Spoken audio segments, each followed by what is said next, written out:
Good afternoon, everyone. Welcome to Trinity College. My name is Jack Doherty, professor in educational studies. I have the honor today of collaborating with my community partners, and I'll be doing a brief introduction for our guest, Richard Rothstein. We are delighted to have everyone here for the book discussion on The Color of Law. It's been co-sponsored by, you see here, the Open Communities Alliance with Aaron Boggs and Lisa. Aaron and Lisa, can you wave your hands? People back there, and also a number of programs here at Trinity College, the Center for Urban and Global Studies, Ed Studies, Multicultural Affairs, Public Policy, Political Science, Sociology, Professor Baldwin himself, and we're delighted to have a very full room here today. I was involved in a knocked-down, drag-out fight this summer, and the fight was all about who get to read my copy of Richard Rothstein's book, and if they were going to give it back. Now, I knew something was up. I've been following Richard's work for years. The Race and Class book years ago was where I first learned about his work, and I've seen him speak before, and I knew he had a book coming out, and so I must have gotten a flyer somewhere, and around May or so, I ordered my copy, and I knew something was up where Amazon said I would get my copy 3 weeks later. That was a sign. And the copy came, and I started realizing that this was all of a sudden rising up to the top of the Amazon bestseller list for urban studies and American policy topics. And all of a sudden, during the summer, during the month of June, I had Trinity College students coming up to me and saying, "Jack, can I borrow your book? Because I can't get a copy." Now, it's very unusual to have students asking me to borrow a book during the summer. But I still would not give it to them, right, Judith? I just sent them a scanned copy because I did not want to give this up. And then I had staff colleagues who said to me, "Can I borrow your book?" And I did allow it, but I had to ask it back twice to get it back. A number of people have been very excited about this book. We started this event and we said, maybe we'll have 75 people in the room, and we were wrong. All of you today, we're delighted to have so many community partners, so many Trinity College students, so many students from magnet schools like Hartford Magnet Trinity College Academy and others who are here today to learn more about Richard Rothstein and The Color of Law. I'm going to give a brief vocab lesson with some visuals to help sort of put this in context before we go to Richard's talk. My goal here is basically to make sure you see some pictures to help understand some of the deeper arguments he's going to be making. And with a little bit of local context that my Trinity College students and I have been working on over the years, trying to understand some of the story about how government segregated America. You'll read in his book, or may hear today, him talking about Homeowners Loan Corporation, these redlining maps from the Depression era. And here's a picture of one. This actually covers West Hartford and Hartford in the 1930s, where federal officials and local lenders were rating mortgage risks in neighborhoods, but they looked at not just the houses, but the ethnicity and the social class of the inhabitants in those neighborhoods when deciding or when recommending who would get a mortgage and who wouldn't. You can see more links there about those maps and others across the United States. You may read in the book or hear from him about the Federal Housing Administration, or the FHA mortgages. These were government policies that very much favored newer home construction in all white areas. And this is written into what in the book describes as the underwriting manual, the boring looking but oh so essential documents that described who was going to get a loan and who wasn't, and whether or not that house was in an area deemed incompatible racial and social groups that might strike out somebody's opportunity to get a federal loan. You can read more about that there. You may also read or hear more about race-restrictive property covenants, and this strikes people as shocking here in the North, because the North is not immune. This is actually more of a northern phenomenon. Even here in nearby West Hartford, real estate developers were filing deeds with the town clerk, which were enforced by state and federal courts, that explicitly said in certain property developments in places like West Hartford in the 1940s, quote, "No persons of any race except the white race shall use or occupy any building on any lot, except that this covenant shall not prevent occupancy by domestic servants of a different race employed by that owner or tenant." If they're an employee, it's allowed, but not otherwise. You also may hear more about white-only policies for public housing. My students today look at public housing and they think, oh, public housing, that's designed for people of color. And I understand how they arrive at that conclusion. But during a large part of this, our government was working to make sure that whites were only allowed into certain parts of public housing projects. For example, this project here in West Hartford that prohibited black World War II wartime workers from living in West Hartford in government-funded housing. And you'll also may hear about exclusionary zoning, ordinances that started in the 1920s and exist to today. For example, in West Hartford, town policies intentionally made it uneconomic to build multifamily affordable housing in certain neighborhoods. And some of this exists today in different parts of the state as well. You can sort of read more about that in the links there as well. And I put those links up in case we have a lot of educators in the room. If you want your students to learn more about this, that link at the bottom has all the slides that I have today and Aaron Boggs' slides as well. Here's our agenda for today. We've asked Richard Rothstein to give a 30-minute overview of his book. He's a research associate with the Economic Policy Institute, a fellow at the Thurgood Marshall Institute from the NAACP Legal Defense Fund. Then we'll have 5 minutes from Aaron Boggs, my colleague today and co-sponsoring this event from the Open Communities Alliance. They have a new report, and she'll describe that, and there's a link to that as well. And then my colleague DeVarian Baldwin, and Distinguished Professor of American Studies here at Trinity, will give 5 minutes of comments, and then he'll moderate questions with the audience. So as you hear our speaker, Richard Rothstein, think up good questions about what you'd like to know about the color of law. I present you Richard Rothstein. Thank you very much.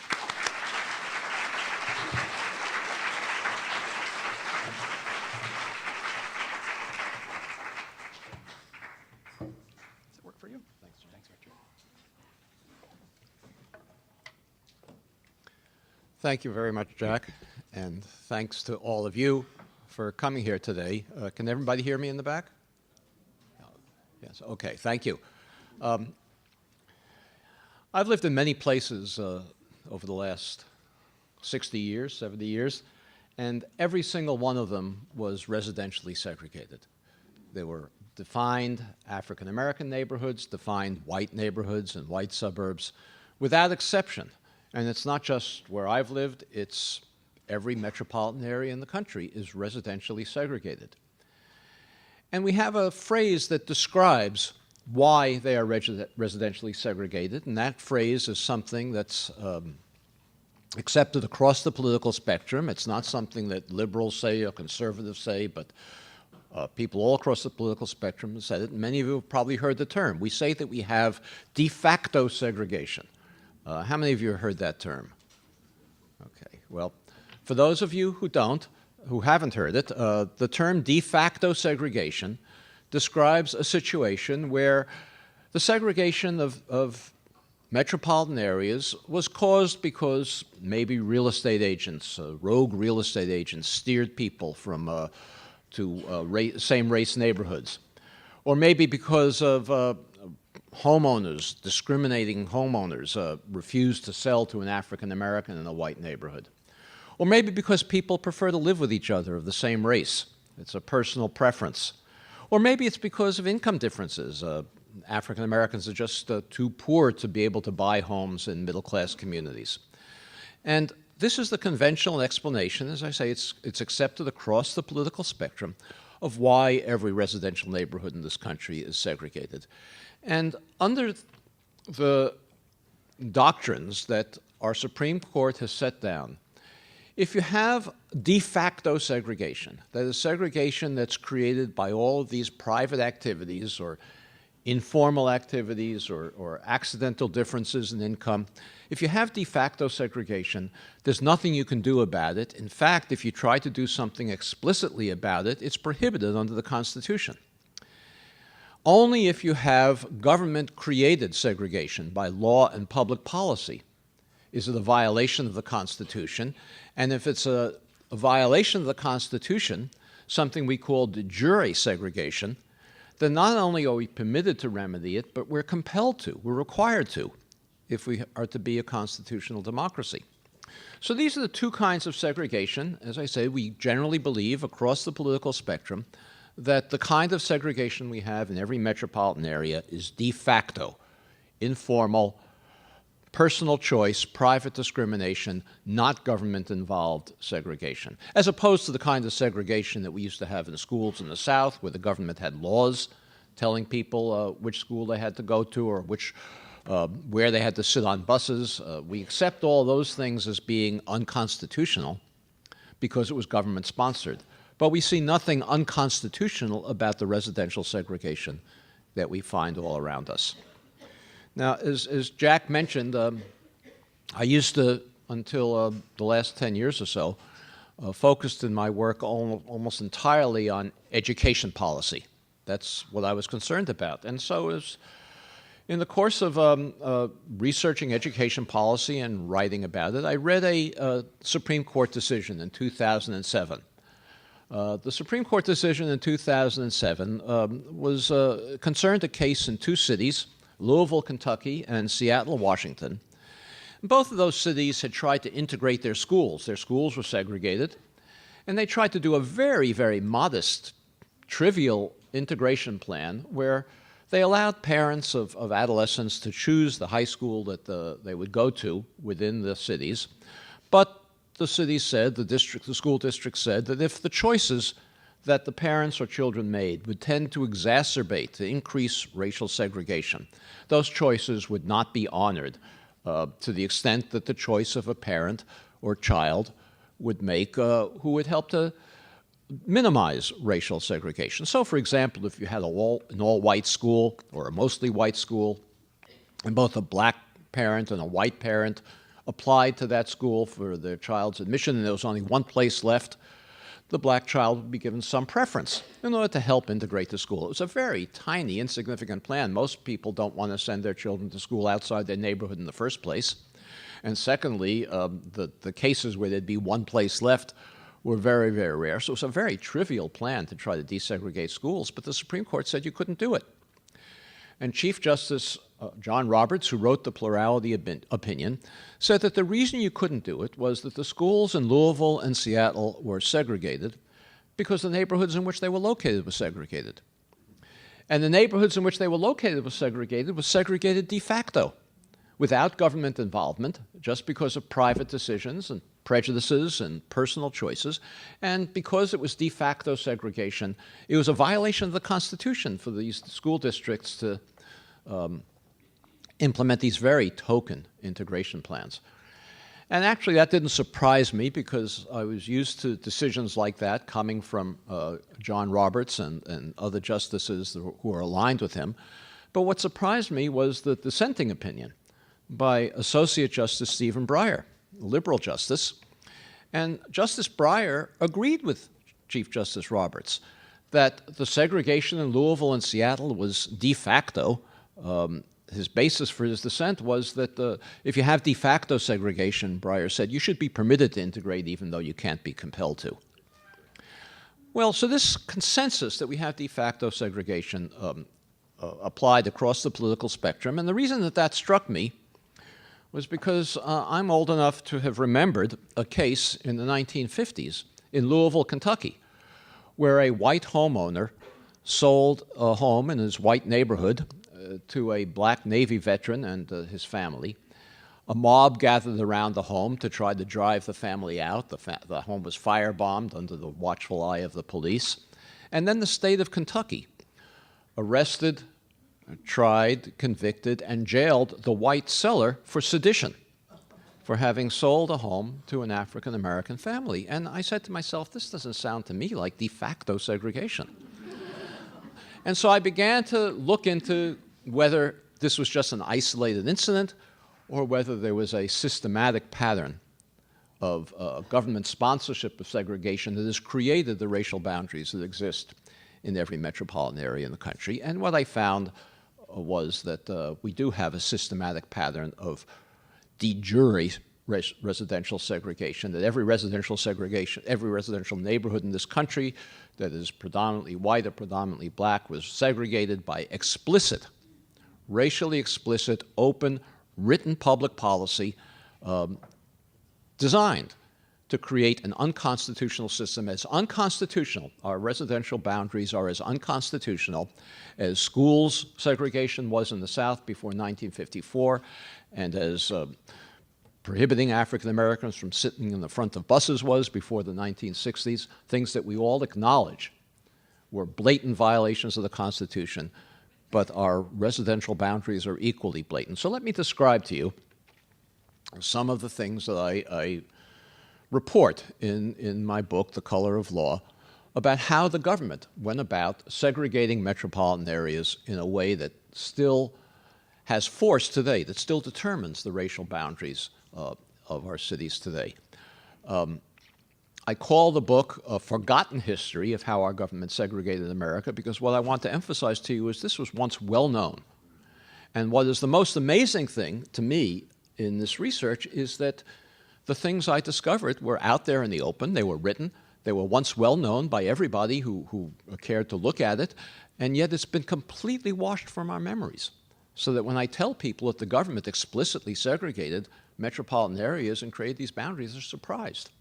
So let me describe to you some of the very open and explicit government policies that created the racial boundaries that we're all familiar with, not only every city that I've lived in, but in every city in the country. As Jack mentioned, one of them was public housing.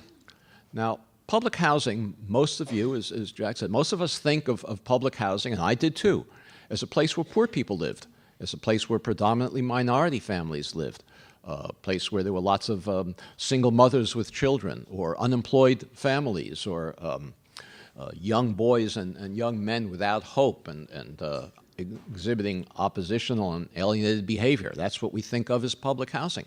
That's not how public housing began in this country. Public housing in this country began in the New Deal under the Franklin Roosevelt administration at the beginning of the Depression, when the first New Deal agency, the Public Works Administration, created the first civilian public housing in the country's history. In many cases, they demolished integrated neighborhoods and built segregated public housing instead, mostly for white, working class, and lower middle class families, not for poor people.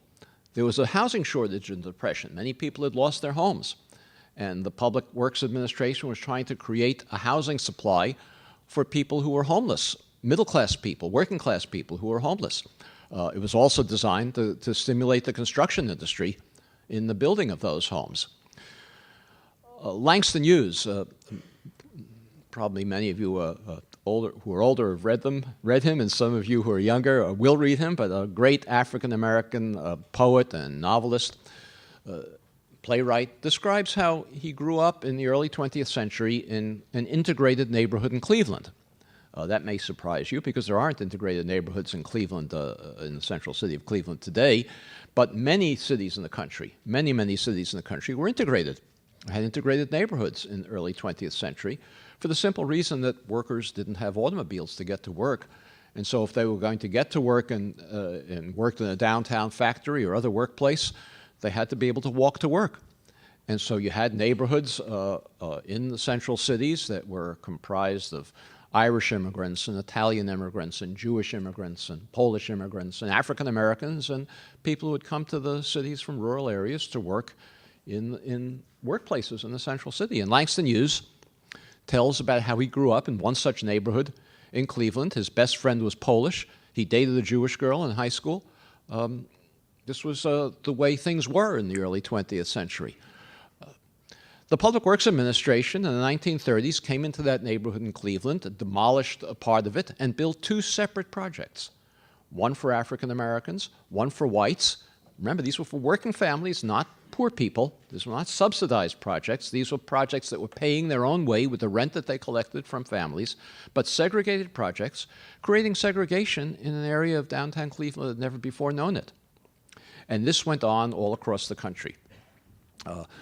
In my book, I like to focus on places like Cambridge, Massachusetts, and San Francisco, because people think of these as the liberal places in the country. And I figured that if I wrote about Cambridge and San Francisco, people would understand that if it happened in those places, it probably happened everywhere. Well, in Cambridge, Massachusetts, there was an area near Central Square. Maybe some of you are familiar with that area. It was an integrated neighborhood, about half black and half white.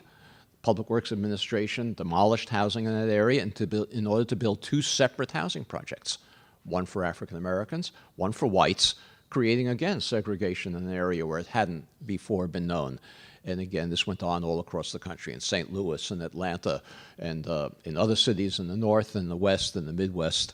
and throughout the country. Then World War II came, and hundreds of thousands of workers, both black and white, flocked to centers of defense production in order to get jobs after the Depression, when they had no jobs, in war industries. The growth in population was enormous in these centers of war production, and in the book I focus on one of them. I describe one of them, Richmond, California, in the San Francisco area. It was the center of shipbuilding. The Kaiser shipyards were created in Richmond, California, and the population of Richmond, which had been an all-white community, all-white city prior to World War II, there were a few African Americans working as domestic servants in the homes of white families, but there was no real African American population in Richmond at the beginning of World War II. The city's total population was about 20,000 at the beginning of the war. By the end of the war, it was about 100,000. I don't know if you can imagine what it's like for a city to grow from 20,000 to 100,000 in just 4 years. Obviously, if the Kaiser shipyards were going to meet the government's demand for turning out Liberty ships, somehow they had to find housing for these workers. So the federal government built housing for the workers who were flocking to Richmond to get jobs in the shipyards. Again, not a segregated community because there were virtually no blacks there. But the federal government built separate housing for African Americans along the railroad tracks and in the industrial area near the shipyards, and housing for white families in the more residential areas in the white community. Again, creating segregation where it had never before been known. Another major naval facility in that area, the Hunters Point Shipyards Dry Dock, Hunters Point Dry Dock, also a center of war production. Families, workers flocked to that area to get jobs. The city of San Francisco proposed to build housing for the workers, and the Navy Department ordered the city of San Francisco to segregate the housing on the grounds that it would interfere with war production if black and white workers lived among one another. Elsewhere in San Francisco, during the war, there were four or five public housing projects built. Of the 4 projects, 3 were built in white residential areas and were restricted to whites only. The fourth project was built in the Western Addition. It had had a few African Americans living there already because they were renting apartments that had been vacated by Japanese when they were relocated to camps outside San Francisco, and so the federal government decided that was the place to build black-only public housing, and they built a blacks-only public housing project in the Western Addition of San Francisco. Again, this went on all over the country. In Detroit, there was a very well-known bomber plant that was created by the federal government during World War II, the Willow Run bomber plant. Later became an automobile factory, but the Willow Run bomber plant was built in a rural area where nobody was living. You couldn't claim that they were respecting local segregation patterns because it was completely rural. But the federal government built housing for whites only to work in the Willow Run bomber plant, prohibited African Americans from living there, and if African Americans wanted jobs in the Willow Run plant, they had to figure out a way of getting there from Detroit, and as I said, they didn't have automobiles. It was very, very difficult for them to get there. After World War II, there was an enormous civilian housing shortage. During the Depression, very little housing had been built. There was very little economic activity, and during World War II, construction materials were prohibited for use for civilian purposes. It all had to be used for the war effort, so no housing was built for civilians during World War II as well. So there was this enormous backlog of housing needs after the war, and on top of that, on top of these two factors, all these veterans were coming home and forming families and having a baby boom that some of your grandparents were members of, and everybody needed housing. There was no housing for them. So in the years after World War II, President Truman proposed a massive expansion of this public housing program. Now remember, public housing had been built by the federal government up to that point for working families. It was not for poor people. There were no subsidies involved. They were paying rent to cover the cost of public housing, and President Truman proposed to expand vastly the number of public housing units, not because there was more poverty. It was a boom period after World War II. but because people had no housing. So he proposed a housing act after the war, and conservatives in Congress wanted to defeat the 1949 Housing Act that Truman had proposed, not for racial reasons. Remember, they were building housing for whites separately from blacks. They wanted to defeat it because they thought that public housing was socialistic and the government shouldn't be involved in the housing market at all. So they came up with a gimmick that political scientists call a poison pill amendment, a way of defeating the 1949 Housing Act. A poison pill amendment is an amendment that opponents of a bill put on a bill in hopes that if the amendment passes, the entire bill will then become unpalatable, and it will go down to defeat. So conservatives in Congress proposed an amendment to the 1949 Housing Act. Conservatives proposed this, saying that from now on, all housing had to be integrated. No more segregation in public housing. Because they figured that if they put forward that amendment, the Northern liberals would join them in adopting the amendment, saying that all housing had to be integrated at that time, and the amendment would pass. Once the amendment passed, Southern Democrats would join the conservatives in voting against the entire bill, and there'd be no housing at all. So this was their gimmick. And liberals in Congress campaigned against the integration amendment, led by the leading liberal in the Senate, Hubert Humphrey at the time. The other leading liberal in the Senate was Paul Douglas, and both of them campaigned against the integration amendment. The integration amendment was defeated, and the Public Housing Act, the National Housing Act of 1949, was adopted, having defeated an integration amendment, so it proceeded with an explicit permission for the government to continue to segregate public housing. Well, massive projects were built in the years after that act was passed, projects that you're familiar with, the Robert Taylor homes in Chicago, Pruitt-Igoe in St. Louis, which later became an iconic symbol of public housing. What few people remember is that the Pruitt-Igoe towers, for example, were two separate projects. The Pruitt towers were for African Americans, the Igoe towers were for whites.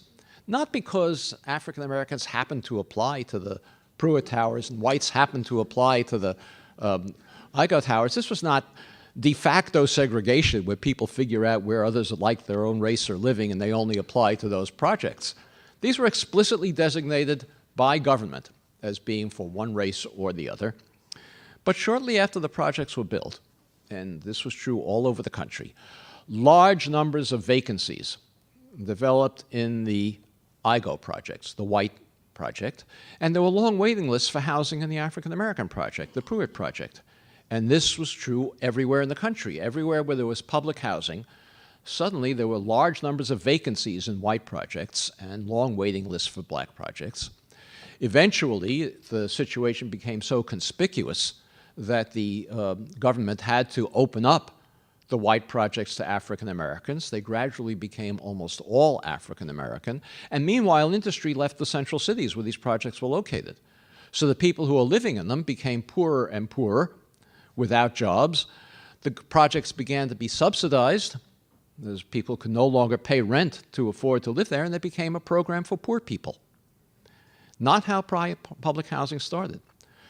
Well, you may ask, why did all these vacancies develop in the white projects and no vacancies, indeed waiting lists in the black projects? And again, I want to emphasize this was everywhere in the country. It was a national phenomenon. And the reason is another federal program that was even more powerful in creating segregation than the one I described just before. And that was a program that was implemented by the Federal Housing Administration. Jack referred to it in his slide. Federal Housing Administration was a second New Deal agency. It was created in 1934. And beginning in the 1940s and starting in the late 1930s, actually, 1940s and 1950s, the Federal Housing Administration began a campaign to suburbanize the white population, to move the white population of the country out of cities into single-family homes in the suburbs. The idea of moving white families into single-family homes in the suburbs was something being promoted by the government since the 1920s, but they never put any money behind it until 1934. The government first came up with this idea that all white families should move to single-family homes in the suburbs after the Russian Revolution. And some geniuses in the Woodrow Wilson administration decided that if you owned your own home, you couldn't become a communist.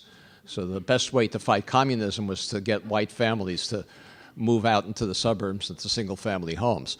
But the Federal Housing Administration actually put money behind it, and they created a program to suburbanize the white population into single-family homes by creating giant subdivisions surrounding every city in the country of single-family homes, modest single-family homes for working-class families, lower middle-class families, not affluent ones, and for whites only.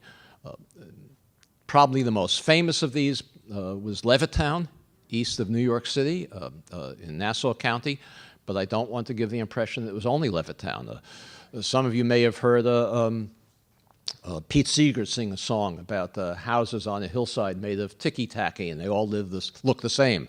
It was written by Malvina Reynolds. It was a song that she wrote when she drove by a development like Levittown south of San Francisco in Daly City. That was financed by the Federal Housing Administration. The big symbol of suburbanization in the 1940s and 50s was Los Angeles. Communities south of Los Angeles like Lakewood, or in the San Fernando Valley like Panorama City. These were all FHA projects for whites only. Because Levitt, the builder of Levittown, for example, and this was true of the builders of all of these other subdivisions, Levitt could never have come up with the capital to build 17,000 homes for which he had no buyers. This was not somebody building a single-family home, a single home, and trying to get a mortgage for it. He was a builder trying to build 17,000 homes and trying to figure out how to raise the capital to build them before he sold them. And so he went to the federal government, to the Federal Housing Administration, and presented his plans for the development. And he had to present the architecture of the homes, and they were very modest homes for returning war veterans and working-class families. My own uncle bought one in that period. He stocked vegetables in the supermarket. This was not for affluent people. But the Federal Housing Administration had to approve the design of the homes, the layout of the subdivision, how the roads went, every detail, including a requirement that the Federal Housing Administration imposed upon Levitt that he not sell any homes to African Americans, and that every home in the Levittown development have a deed clause, the kind that Jack described, called a restrictive covenant, that prohibited either resale or rental to African Americans. And the same requirements were placed on the other subdivisions I mentioned, and in every city, in suburbs around every city in the country. So the federal government suburbanized the white population in this way. They fled from public housing. To give you an example of how strong this incentive was, and remember, public housing at that time was self-supporting. It was not for poor people.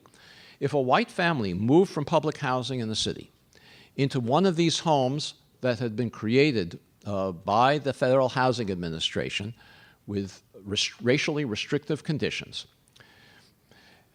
the monthly carrying charges for their FHA mortgages that these families paid in these single-family homes were less than the rent they were paying in public housing.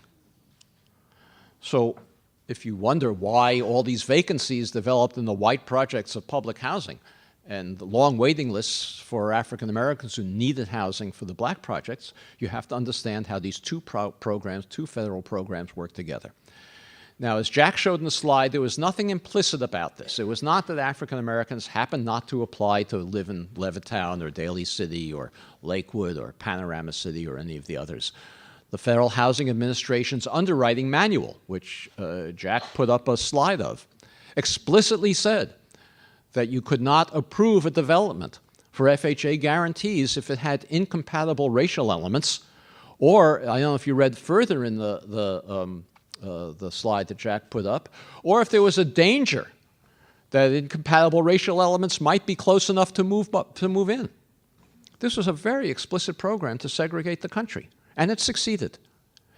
Now, the effects of this persist to this day, and this is why it's so important. This is not simply the book I wrote is a book of history, but it defines our racial boundaries today.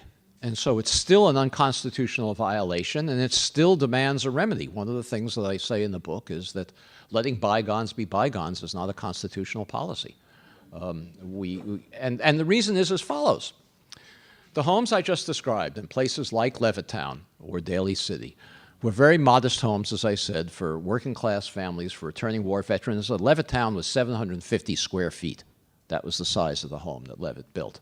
Very modest homes. They sold in the late 1940s for about $7,000, $8,000, $9,000 a piece. That was the price of the home. Now, obviously, that was in those dollars. In today's dollars, that's about $90,000. So these are homes that sold for $90,000. That's about twice national median income. Any working-class family then or today can afford to buy a home for twice national median income, buy a $100,000 home. Today, homes in Levittown sell for $300,000, $400,000, $500,000, 6, 7, 8 times national median income. No longer affordable not only to African American working class families, but to working class families of any race, of either race. The families, the white families who bought homes in Levittown or in the other suburbs that I've mentioned, gained over the course of the next 2 or 3 generations $200,000, $300,000, $400,000 in equity appreciation and wealth.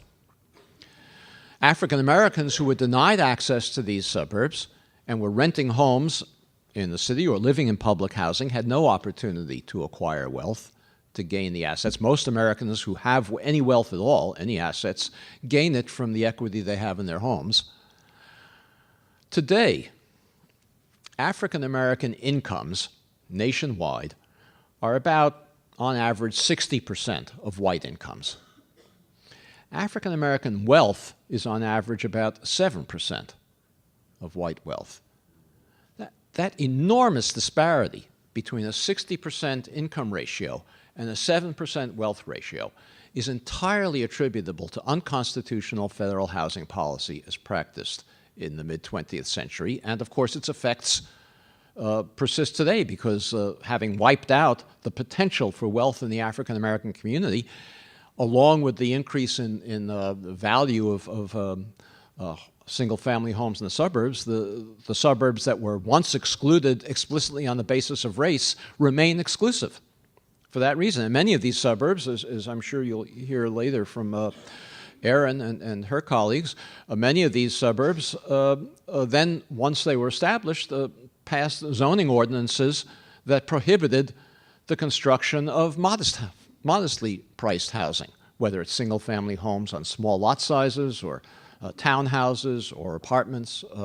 So these policies locked in the explicit racially segregation policies of the federal government. Now, I don't have time to go into more of this. In my book, I describe many, many other policies that were pursued by the federal, state, and local governments to impose segregation on the country. And they all work together to create this system, and it's a system that we've forgotten. We can't remedy it. We can't remedy it unless we come to an understanding of this history. Because, as I began by saying, so long as we believe that this is an accident, millions of private decisions that comprise de facto segregation, discriminatory attitudes, and differences in income and private prejudice, it's very hard to imagine how you could have millions of private actions that would undo it. And public action is prohibited because de facto segregation is not a violation of the Constitution. So we can do some modest things to try to integrate housing by income, but we can't really remedy this so long as we believe the myth of de facto segregation. So unless we understand the history of how this happened and understand that we have a system that's as unconstitutional as school segregation was before 1954, we can't begin the national conversation to discuss the policies that are required to remedy it. Let me just conclude by saying this. I know there are a number of high school students here today, which delights me. In the course of writing this book, I looked at all of the most commonly used high school textbooks in use in American schools today. The most commonly one used that I saw when I did this research, and this was now a couple of years ago, was something called The Americans. I don't know if it's something that any of you are familiar with, but it was the most commonly used American history textbook, 1,200 pages that kids have to lug around in their backpacks. And in this textbook of 1,200 pages, there is one paragraph devoted to, the subhead is Segregation in the North, and within that paragraph there's one sentence devoted to housing, and the sentence reads as follows. In the North, African Americans found themselves forced into segregated neighborhoods. That's it. You know, passive voice. Nobody apparently did the forcing. It was just something that happened. And they looked out the window one day and they said, hey, look at this. We're in a segregated neighborhood. Now, that's the most commonly used American history textbook. No other textbook that I examined did any better than that. And this is a crime. Because if the next generation, or for those of you who are high school students, your generation, knows no more about this history than my generation and the generations between us know, you're going to be as poor a position to remedy this as our generation has been. So before we start to talk, or I shouldn't say that because I know Aaron and others are going to talk about some practical things that we can do around the edges to try to improve this a little bit.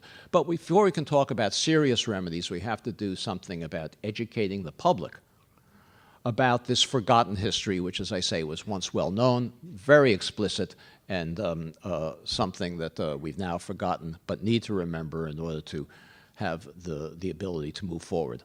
So thank you very much, and I appreciate your attention.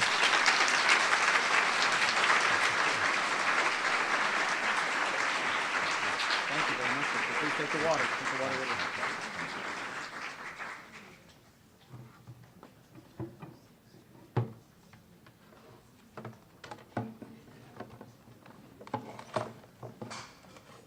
And you're good. Just hit that arrow there. Great. Thanks, everyone, for being here. It is really a thrill to see so many people interested in this topic. I have had discussions with Richard where I have expressed my shock that it turns out we're dealing with a historian rock star. Wherever he goes, we are finding this kind of turnout. We have events through it. It's the Rothstein Tour, really, of Connecticut. It's the historian rock star Rothstein Tour through Connecticut. Will be in New Haven tonight and then down in Fairfield County tomorrow. And we are finding this everywhere we go. So to have a tour like this, we have a lot of help. And you'll see over there we have a little banner with our people who've helped us do this. So some great additional organizations have been part of this, and I thank them very much for being part of this.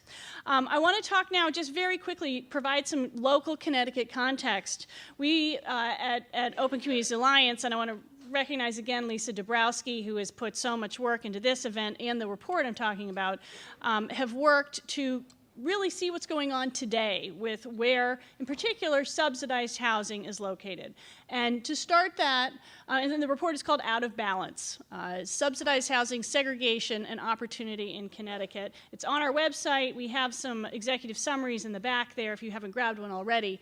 And basically what we're trying to do is figure out where people are living and where subsidized housing is located based on opportunity structures within neighborhoods in Connecticut. And Scott Gall is also here from the Hartford Foundation for Public Giving, and he was really the one who helped make the mapping possible here. What we look at with the mapping is things like how the schools are doing, educational attainment, unemployment, whether jobs are growing, neighborhood crime rate. But I'm going to do the quick version here. So you don't have to digest all of this. What you really just have to understand is that the neighborhoods on this map that are shaded in the dark orange are really thriving. And the neighborhoods that are shaded in the lighter colors are struggling. And it goes across 5 categories, from very high to high, moderate, low, and very low opportunity.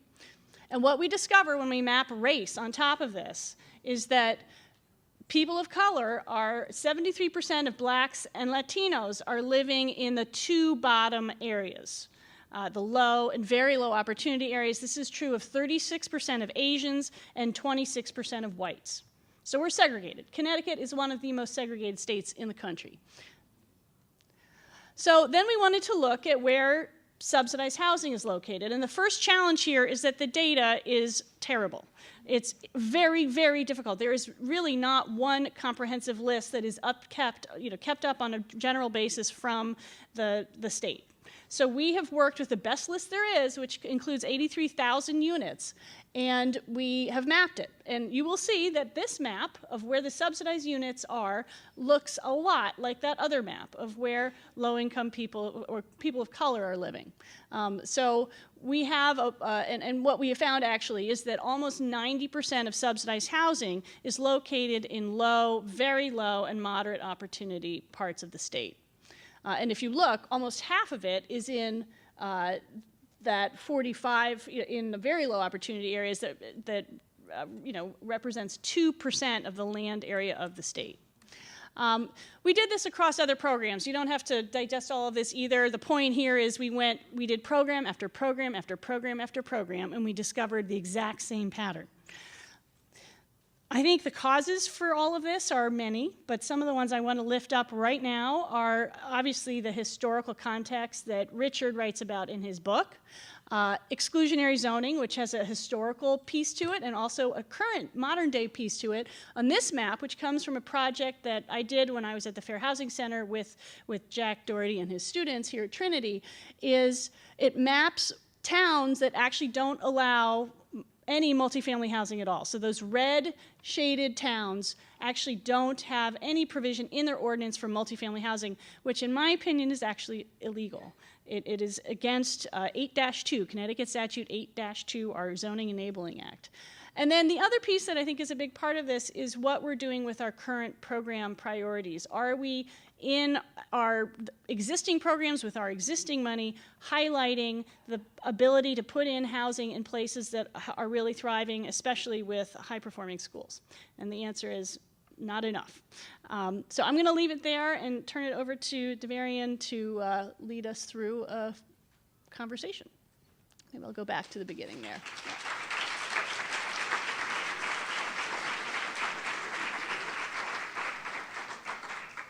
Good afternoon, everybody. Good afternoon, everybody.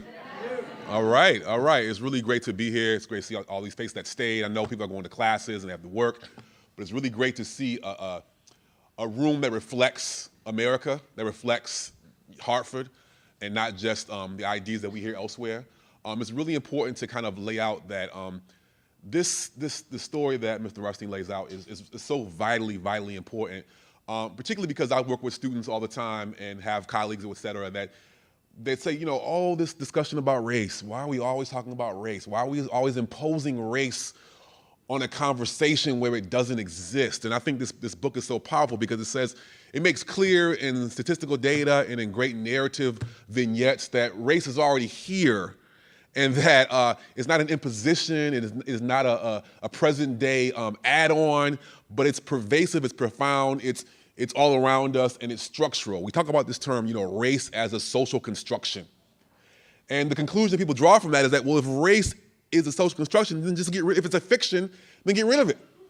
But this discussion of resident segregation shows that the idea that race is a social construction means that it's material, it's real, it's structural, it's made by men and women. It's not biological, but it's man-made, and therefore it has man-made consequences.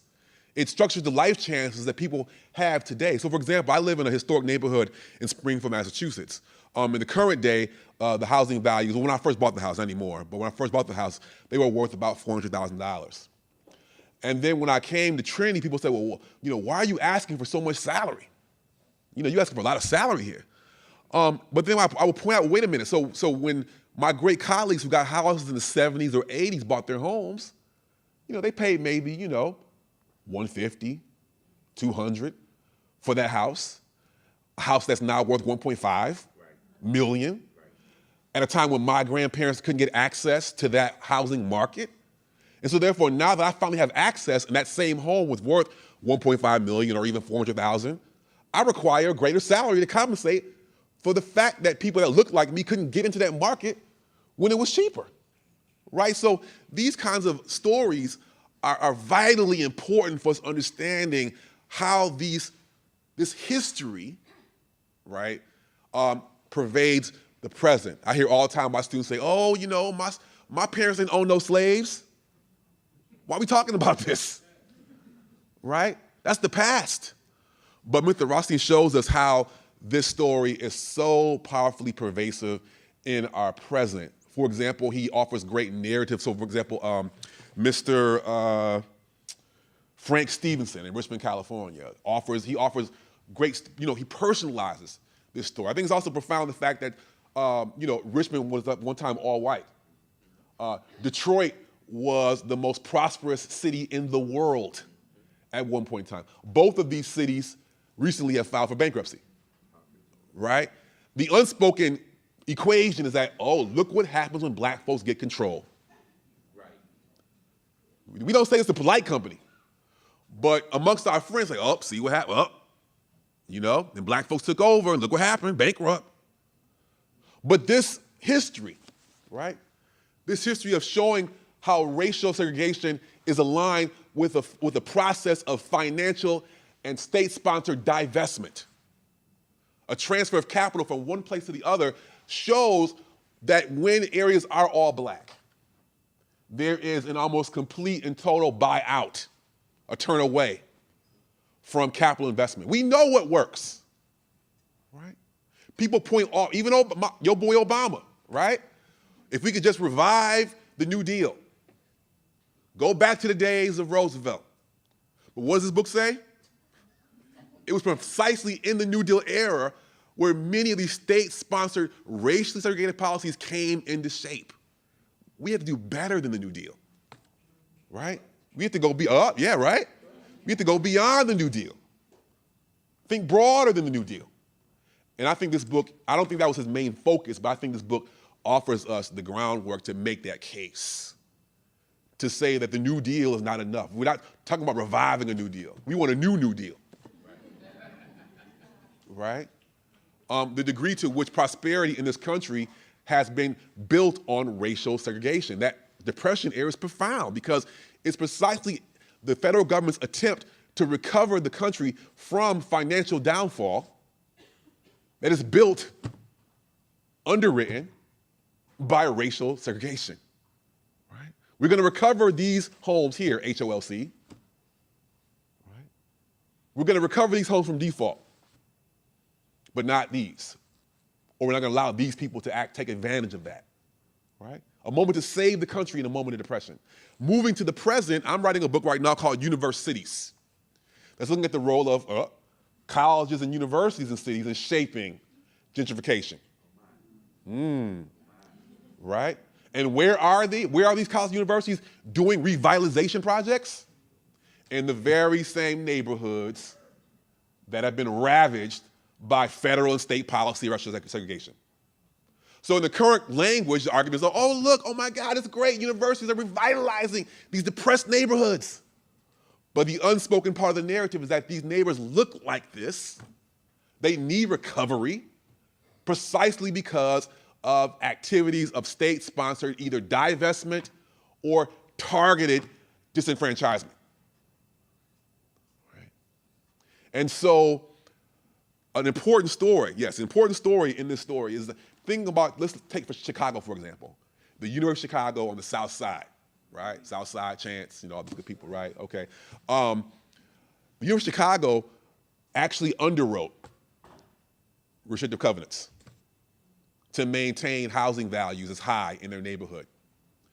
So to add some more black human story to this conversation, we usually think about the term ghetto, right? In our current notion, ghetto has become a adjective. That's so ghetto. It's a coded way of talking about acting black in a negative way. But we don't know that the original use of the term ghetto deployed by black people was in 1936 trying to fight against the University of Chicago, right? That when the University of Chicago supported restrictive covenants and it was backed by Judge Feinberg in Hyde Park, black activists said, oh, wait a minute.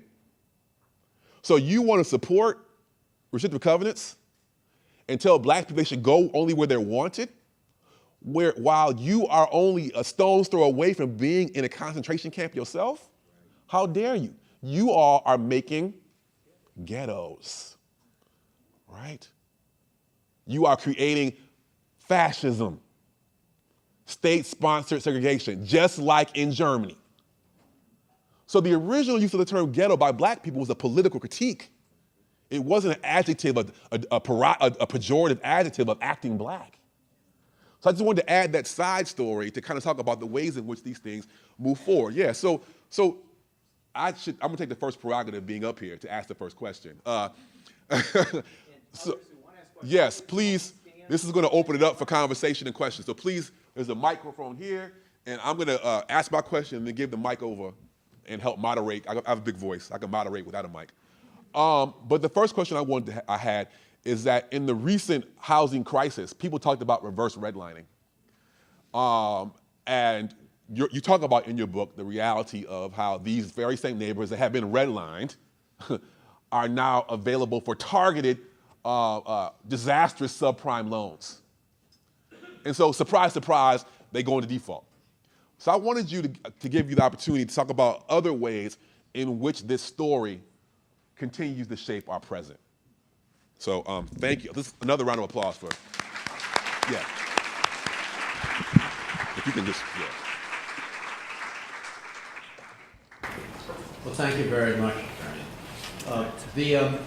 There are many ways, once we've established these racial boundaries, you don't need explicit racial policies any longer to maintain them, because ongoing policies can reinforce them without being as explicitly racial as the ones that originally created them. So there are a number of policies, and Aaron's and the Open Communities Alliance new report describes some of them, that the federal government maintains now that perpetuate segregation and reinforce it. The federal government now has actually 3 major housing programs that it operates. The biggest by far is a subsidy for middle-class homeowners. It's called the mortgage interest deduction. And the government spends far more money on the mortgage interest deduction than it does on any program for low-income families. But it has 2 programs for low-income families that the new Open Communities Alliance report focuses on. One is something you all heard of, I'm sure, the Section 8 housing voucher program. This is a program that subsidizes the rents of families so that they own, of low-income families, so they only pay 30% of their incomes in rent, but they can still rent an apartment at average market rates in a metropolitan area. And that program reinforces segregation for 2 reasons. One is that the average rent in the metropolitan area is lower than the rent in most middle-class communities, because it's an average. And it's actually higher than the rent in segregated communities, so landlords can exploit the program by charging more than the market would really require. So most Section 8 voucher families are settling in already segregated neighborhoods and reinforcing the segregation of those neighborhoods. The second is a program run by the Treasury Department called the Low-Income Housing Tax Credit, which gives subsidies to builders to build low-income housing. And that also reinforces segregation, because developers prefer to build in already segregated neighborhoods. They prefer it because land is cheaper there, because there's no community opposition, because they can put a for rent sign up in front of the building and everybody walks by it and sees that there's an apartment they can have. We could very easily reform both of those programs so that they created integration, modest integration, rather than reinforcing segregation. The Section 8 housing voucher program, actually the last years of the Obama administration, last month of the Obama administration actually, the Obama administration adopted a rule allowing a number of metropolitan areas to adjust the voucher amounts so that they were higher in middle-class, including Hartford. So they were higher in middle-class communities where the rents were higher than they were in segregated communities. The Trump administration has announced that municipalities cannot enforce that rule. So the reinforcement of segregation continues. The low-income housing tax credit program could easily place a priority on the granting of those tax credits to developers who are willing to build in middle-class communities to help to integrate them. So these are two programs, and many, many other things have been done, but two programs that reinforce the segregation today, even though they pretend to be race neutral. But in practice, they are reinforcing segregation, and they could be reformed. Rental. I mean, as we move away from home, single-family home ownership, what about support for renting there? Well, that's what the Section 8 voucher program does. It's a support for renting, but it's support for renting in already segregated communities. Thank you. Next question, sir. Yes. Hi, Professor. My question is surrounds does society have the will to remedy this? We're in a state with a shortage of people to fill manufacturing jobs. Something like 100,000 jobs open in this state coming online in the future. I have yet to see anybody strategize the people who don't have jobs in the urban areas to fill those jobs, and actually training people in suburban areas, in suburban community colleges to develop the skills. We have school systems that don't equip students to take advantage of some of the best jobs in the country that exist in this city. It has an 80% commuter rate to fill some of the best jobs in the country. I lived in a community that was segregated, where people couldn't get loans when I was a kid. There was no transference of wealth. And what I see is society blaming the people who live there for all of the strategized efforts of the mightiest nation in the world to create these conditions. And in a country where people thought when a black president was elected, he began handing out Cadillacs to all of the black people, how do we avoid a remedy that doesn't start a race riot or worse in this country? And really, do we have the will to construct such a remedy? Well, that's a very complicated question. Let me take one part of it, and that is about whether we have the will to change it. Obviously, I am very frightened by the resurgence of white supremacy, which has actually always existed, but was hidden until recent months. It's very frightening. It can lead to a lot of pessimism, but I have to remember that there are a lot of very positive things going on as well. That is, not only is there the exposure of what was always there, the white supremacist groups and the neo-Nazi groups, but there's also much, much more conversation about slavery, its effects, about Jim Crow, than we've ever had before. When I first started writing this book in 2007, I figured I'd write the book, because that's what people like me to do, is we write books, and nobody pays attention to them, and then I go on to my next book. I'm stunned by the reception that it's had, because we are now talking about race again in this country, which I had no idea when I started this that was going to happen. It all happened because I attribute all the credit for this to Darren Wilson, the policeman in Ferguson who shot Michael Brown. Once that happened, that tragic event happened, the country started talking about race again in a way it hadn't done for decades. And I was saying I'm sorry, I've forgotten your name, the teacher of the high school students who are here today. And, I was asking her if her students had read the speech that Mitch Landrieu gave when the mayor of New Orleans, when he presided over the removal of a statue of Robert E. Lee, a Southern white politician, giving a speech that I think was unimaginable, not just by a Southern white politician, but by anybody in this country 2 or 3 years ago. It's just phenomenal. So there are lots of positive things about developing the will to change that I can see and that I hope will develop. Aaron mentioned the fact that the crowds that come out to talk about residential segregation with me are substantial. So I'm very encouraged by that. Not to say I'm not frightened by the white supremacists, but I think that there is a potential for having a kind of national discussion that could address this. Sorry, I was really talking about legal next steps of action that could, not necessarily the racial issue, but knowing that the government had policies to create these conditions that really led to what we see in our urban centers today. Is there something we can do legally for recourse? Do you mean so far as litigation goes?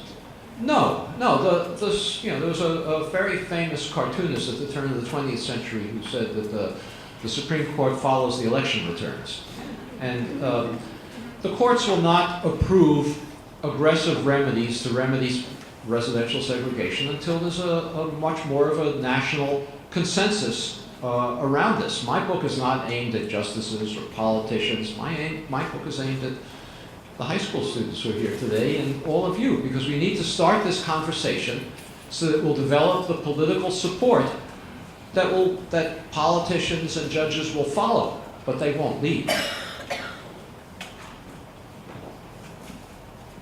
Hi, my name is Brooke. I'm a junior here at Trinity, and my question pertains to how this systemic residential segregation that you define influences individuals' relationships. Like, with the degree of racial and socioeconomic residential segregation in today's society, people can live their entire lives without having hardly any substantial contact with people who are not of their own race and not of their own socioeconomic bracket. I mean, your neighbors are like you when you walk down the street. Your kids go to a public school with kids that are, of the same socioeconomic and racial background. And I'm just wondering, what impact do you think that this systemic homogeneity of personal relationships has? I mean, I think it's pretty intuitive to say that the white person who hasn't had a single substantial conversation or relationship with a person of color is probably not going to have the most nuanced understanding of the experience of being a person of color in America. So how do these systemic factors permeate even the most interpersonal of relationships? Well, with all due respect, I think in asking the question, you answered it. I will say this, that segregation doesn't only harm African Americans. But by saying that, I did not want to imply that the harm that's suffered by whites is anywhere comparable to the harm suffered by African Americans. But, we know, for example, research has shown that workplaces are much less efficient when they are racially homogeneous, because people make better decisions when they have to think through assumptions that come from people from different backgrounds. Decision-making groups make better decisions when they have contrary experiences of the people who are bringing their experiences to bear. So we suffer a productivity disadvantage. We suffer obviously a political disadvantage in this country. So, integration would be a benefit to the entire country, not just to African Americans. But I am not one who tries to pretend that, this is a good thing to do for white people, and that's the reason we should do it. It's also a benefit, but that's not the only reason to do it. Thank you. How much of this is driven by the construction industrial complex? Can you elaborate a bit? The construction industry lobbying to get results. Okay. Well, the reason that the New Deal and Truman's Fair Deal implemented these policies is speculative. Part of it, certainly the real estate industry was behind it. The National Association of Real Estate Boards had a code of ethics that said it was unethical for a realtor to sell a home in a white neighborhood to a black family. And that's important, by the way. It's something I discuss in my book at some length, because it's also a form of de jure segregation, because every one of these realtors was licensed by a state licensing agency. So these weren't rogue real estate agents operating as private individuals. They were operating with government state licenses, granted with the open knowledge that they had an ethical code that required them to impose segregation. And while state licensing agencies lifted state licenses of real estate agents for all kinds of reasons, for not paying alimony to their ex-wives, or not handling escrow payments properly, never was a real estate agent had a license lifted in the mid-20th century for practicing racial segregation. So it was a 14th Amendment violation. But the reality is that there was a myth another myth, and this was one that was promoted by the Federal Housing Administration, that property values would decline if African Americans moved into white neighborhoods. In fact, the opposite was the case. The reason there was abundant research available to the Federal Housing Administration that demonstrated the opposite was the case, for the simple reason that because African Americans suffered private discrimination as well, they had less housing available to them than whites. The supply was constricted, and by the simple laws of supply and demand, African Americans were willing to pay more for the same housing that whites would be willing to pay for it. So all of the incidents that we had in the country of violence against African Americans moving into white neighborhoods, well, how did they move into white neighborhoods? They moved into white neighborhoods because if a white person in a neighborhood near an African American community wanted to sell his home, he was much better off selling it to an African American than to a white because he'd get a much higher price for it. So property values actually increased when African Americans moved into a neighborhood. And if we had had stable integration, that is, if they were committed to move into all neighborhoods, there would have been no loss in property value. So this was all a myth. And as I say, there were studies that were done that were available to the FHA that demonstrated that property values increase when African Americans move into a neighborhood. I think also, instead of trying to identify the root cause of gay construction trade, look at a figure like J.C. Nichols in Kansas City, who was a major lobbyist for NARED, was also a developer, also had a hand in the trades in Canton, Missouri. These forces can connect together. A lot of times the same people were involved in all different tiers of home building segregation. They had multiple benefits. And so I think it's important, instead of looking for one root cause, there were a number of converging forces in terms of construction, real estate, development, etc. Last question. Well, let me first, before you have last question, let me thank the high school students for coming.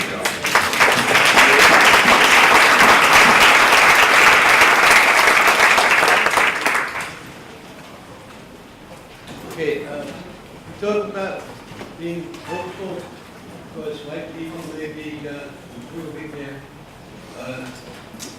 vision, but you know, I'm sort of puzzled to hear this because I thought that everybody knew by now it doesn't matter what anybody thinks. We don't have a democracy. Government's is ruled by people who give good money to politicians. It doesn't really matter what the average person thinks. You agree or not? Oh, no, I don't agree. I think we have a very imperfect democracy, and certainly the influence of money in our elections is corrupting. But the idea that it doesn't at all matter what people think, I don't think is correct. That's a view that goes much farther than simply acknowledging the corruption that exists in our system that needs to be fixed.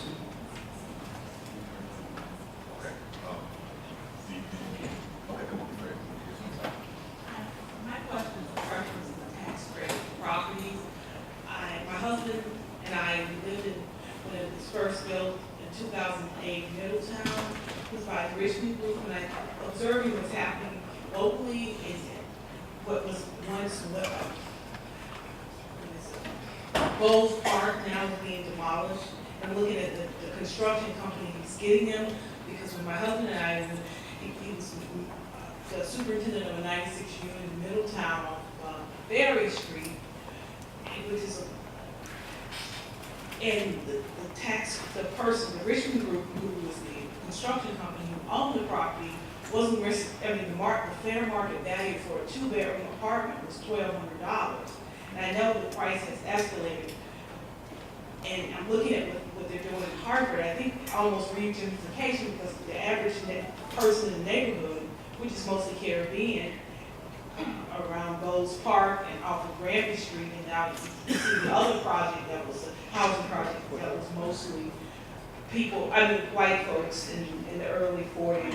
That's, the Westwood Village is almost closed down. They just said they had to remodel it in the last 50 years, and they had to do something about it. The community got together and they decided to do Newtown construction. It's almost like they're going to run more people away from the neighborhood that was currently there, because the market value of the rent is going to be so high that no one can afford to live there. Who who was there in the last 15 or 20 years. Well, I was referencing, right, when the tax credit property in Middletown called Warside's Commons I mean, the contract went to the Richmond Group. They got the tax credit. It was like a $10 million building. But the rents for 2 bedrooms is like $1,200, for 3 bedrooms $1,500, and they allotted 15% of the 96 units to go to Section 8. But what we found, what I learned from my husband living there the year that we did, that a lot of people started to become evicted. Well, okay, it's interesting information. I'm saying, It's not the really a tax question. credit, are the tax credit property, are they really going to really solve the problem? I mean, even though they're No, I don't renovating- think I don't think they will solve the problem, as I said, but requiring and enforcing the placement of tax credit properties for low-income families in middle-class communities would be a step towards integration. It's not going to necessarily be affordable housing.